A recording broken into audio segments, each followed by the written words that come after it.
जीवनहानीचे नुकसान एक दुर्दैव घटना आपल्या बागलाण तालुक्यामध्ये झाली, ज्या ठिकाणी इलेक्ट्रिफिकेशनमुळे शेती पंप, खासगी शेतावर शेती पंप चालू करताना तिथे शॉर्ट सर्किट लावून एक व्यक्तीची मृत्यू झाली, दुर्दैव मृत्यू झाली. त्याच्याबद्दल पोस्टमॉर्टम करून गोपीनाथ मुंडे अपघात विमा योजना मध्ये प्रस्ताव सादर करून तालुका समितीला निर्णय घेण्यासाठी सूचना देण्यात आलेल्या आहे. त्याच्याशिवाय जो घर वगैरे कोसळली, म्हणजे त्याची काही माहिती आहे, जवळपास 14 घरांची नुकसानची माहिती आहे.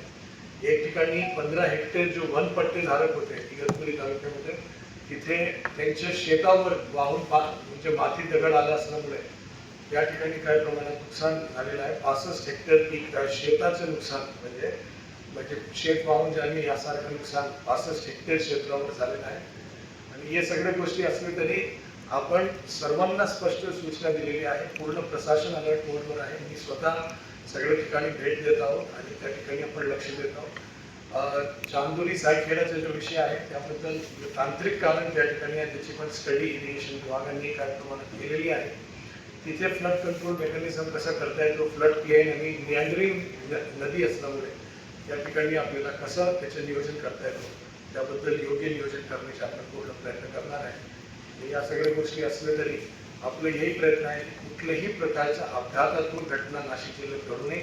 नाशिक शहरासाठी सतत पाऊस चालू असेल तरी होलकर पुलावर फक्त 5000 क्युसेक्स पाणी स्थानिक पावसामुळे आलेलं आहे आणि गंगापूर धरण आता 85% लेवल आपण त्या ठिकाणी कमी करून पाणी रिकामी करून 85% लेवलपर्यंत आपण आणलं आहे. आणि पूर परिस्थिती येऊ नये त्याच्यासाठी बफर आपण क्रिएट करून ठेवलं आहे.